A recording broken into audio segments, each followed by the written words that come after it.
എല്ലാവർക്കും നമസ്കാരം. ഞാനിന്ന് കാഞ്ഞിരമരത്തിൽ ചെയ്യാൻ പോകുന്ന അതിഭയങ്കരമായുള്ള ഒരു ഔഷധം എങ്ങനെയാണ് നമ്മൾ ഉണ്ടാക്കുന്നതെന്ന് ആ പ്രോസസ്സ് നിങ്ങൾക്ക് കാണിച്ചു തരാൻ പോവുകയാണ്. ആദ്യമായിട്ട് ഇതാണ് കാഞ്ഞിരമരം. കാഞ്ഞിരമരം എന്ന് വെച്ചാൽ നിങ്ങൾക്ക് അറിയാമല്ലോ, കാഞ്ഞിരമരത്തിന്റെ കുരുക്കളാണ് നമ്മൾ ആയുർവേദത്തിന് ഔഷധമായിട്ട് നമ്മൾ ഉപയോഗിക്കുന്നത്. അതിഭയങ്കരമായ വിഷമുള്ളതാണ് കാഞ്ഞിരമരം.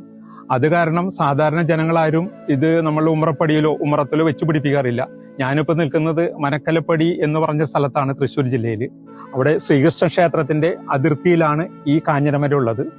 അപ്പൊ ഇവരുടെ അനുവാദത്തോടു കൂടി നമ്മളിവിടെ ഈ കാഞ്ഞിരപഥത്തിൽ ഒരു എണ്ണ കൊണ്ടുള്ള പ്രോസസ്സ് ചെയ്യാൻ പോവുകയാണ്. ഇന്നിപ്പോ ഈ പ്രോസസ്സ് ചെയ്യാനായിട്ട് എന്നെ സഹായിക്കാൻ വേണ്ടി വന്നിരിക്കുന്നത് വർഷങ്ങളായിട്ട് നമ്മുടെ കൂടെയുള്ള സോമൻ ചേട്ടനുണ്ട്, നിജോ ചേട്ടനുണ്ട്, ഓമന ചേച്ചിയുണ്ട്. ഞാൻ എങ്ങനെയാണ് ഈ മരുന്ന് ഉണ്ടാക്കുന്നത് എന്ന് നിങ്ങളെ കാണിച്ചു തരികയാണ്. ഇത് ഒരു ഗ്ലാസ് ബോട്ടിലാണ്. ഈ ഗ്ലാസ് ബോട്ടിലേക്ക് നല്ല എള്ളെണ്ണ നമ്മൾ ഒഴിച്ചിരിക്കുന്നു.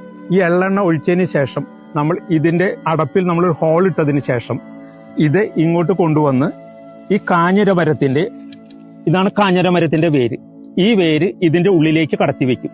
നല്ല രീതിയിൽ അരക്ക് വെച്ചിട്ട് മൂടിയതിന് ശേഷം ഇത് മണ്ണിൽ തന്നെ കുഴിച്ചിടും.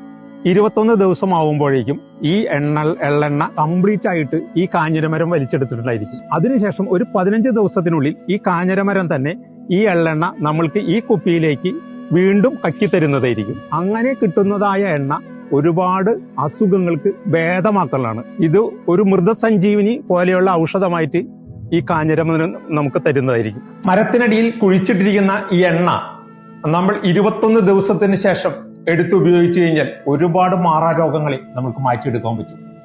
ടെന്നീസ് എൽബോ കംപ്ലീറ്റ് ആയിട്ട് മാറിപ്പോകുന്നതായിരിക്കും. കുത്തി വരുന്ന വേദനകൾ, മുട്ടുവേദന, ഉപ്പുറ്റി വേദന, സന്ധിവേദന, ഇവയ്ക്ക് എല്ലാം ഇതൊരു കൈകൊണ്ട് ഔഷധമാണ്.